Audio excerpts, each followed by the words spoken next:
آؤ تذکرہ امام حسین میں کربلا کے بعد کیا ہوا۔ جب سارے شہید ہو گئے، ان کی لاشوں پر گھوڑے دوڑائے گئے، تو جو لوگ قریب آبادیوں کے لوگ تھے وہ آئے، ان لاشوں کو سمیٹا، کتنوں کو تو انہوں نے دفن کیا اور مولا حسین کو دفن کیا۔ اب بیویاں خیمے میں تھیں، قیدی بنائی گئی۔ سیدہ زینب فاطمہ زہرا کی سگی بیٹی، حسین ابن علی کی سگی بہن، زوجات امام حسین ہیں، بی بی سکینہ ہیں۔ اس خیمے میں چند عورتیں رہ گئیں اور بیمار زین العابدین ہیں۔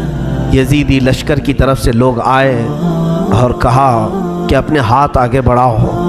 ہاتھ آگے بڑھائے گئے تو ان کو ہتھکڑیاں ڈال دی گئی۔ رسول اللہ کے گھر والوں کو ہتھکڑیاں ڈال کر باہر نکالا گیا، خیمے اجاڑ دیے گئے۔ بعض روایات یہ بتاتی ہیں کہ خیموں میں آگ لگا دی گئی۔ جب خیمے جل گئے، شام کا وقت تھا، مغرب کے بعد یہ لٹا ہوا تاخت و تاراج قافلہ کوفہ کی طرف جا رہا تھا۔ کربلا سے اب یہ کوفہ جا رہے تھے، لیکن ظالموں نے جتنے شہید ہوئے تھے ان کے سر سنبھال کر رکھے تھے۔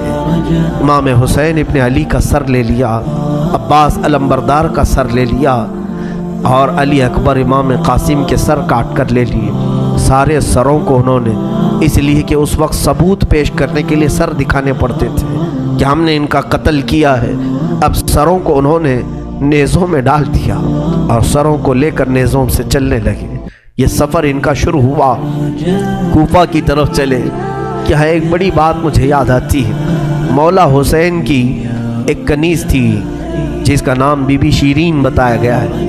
وہ سیدہ فاطمہ زہرا رضی اللہ تعالیٰ عنہا کی بھی خدمت کر چکی ہیں۔ بی بی شیرین، اس کو حضرت امام حسین نے آزاد کر دیا تھا۔ وہ کہتی تھی کہ میں آزاد نہیں ہونا چاہتی ہوں۔ کہا تھا کہ تو بڑھاپے کو پہنچ چکی ہے، تجھے ہم نے آزاد کر دیا۔ اور اس کے بعد مولا حسین نے جب یہ مدینہ طیبہ میں تھے، بی بی شیرین کو کہا تھا کہ تو آزاد ہے، جا۔ بہت سارا مال دیا تھا اور جمع کر کے کہا تھا کہ تو چلی جا، اپنی بقیہ زندگی آرام سے گزار۔ تو کہتی ہے ایک شرط ہے میری، میں اس شرط پر جاؤں گی۔ امام حسین ابن علی نے پوچھا کہ ہم نے تجھے کسی چیز سے روکا نہیں، منع نہیں کیا، کیا چیز تو چاہتی ہے؟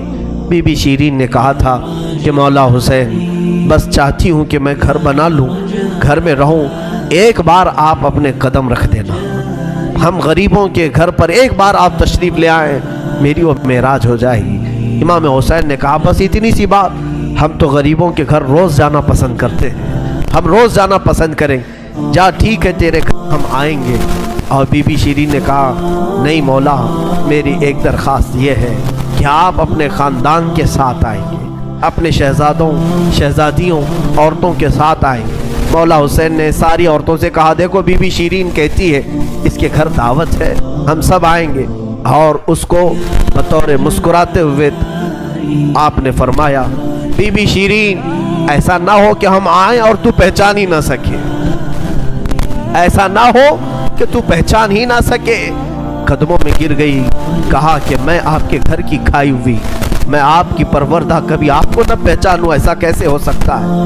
وہ خاتون گئی، کوفہ کے قریب ایک چھوٹی سی بستی میں گھر بنایا، بڑا اچھا سا گھر بنایا، اور اس کی بستی والے بھی اس کی بڑی عزت کرتے تھے کہ یہ فاطمہ کے گھر کام کی ہوئی عورت ہے، حسین ابن علی کے گھر کام کی ہوئی عورت ہے۔ وہ ہر گھر میں جاتی تھی، بستی والوں سے کہتی تھی لوگوں دیکھنا میں نے گھر بنایا اور پیغام بھیج دیا ہے، فاطمہ کے لاڈلے شہزادے رسول امام حسین نے مجھے وعدہ کیا ہے ایک بار وہ میرے گھر تشریف لائیں گے۔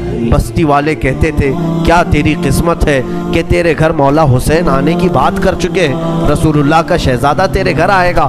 سب اس کی گاؤں میں بڑی عزت تھی، لوگ کہتے تھے کہ اس کی بات پر حسین آنے والے ہیں۔ ایک بار جیسے ہی بی بی شیرین کو خبر ہوئی کہ امام حسین مدینہ سے مکہ نکل چکے ہیں اور مکہ سے کوفہ آنے والے ہیں، جیسے ہی یہ خبر ملی تو اس نے پیغام بھجوایا اور پھر اپنے گھر کو رنگ و روغن کرنا شروع کر دیا اور کمرے سجائے کہ مولا حسین کا قافلہ آ رہا ہے اور کوفہ جانے والے ہیں اور میرے گھر پر ٹھہریں گے۔ جنگ کی کوئی خبر ہی نہیں تھی، گاؤں والوں کو جیسی اطلاع ہوئی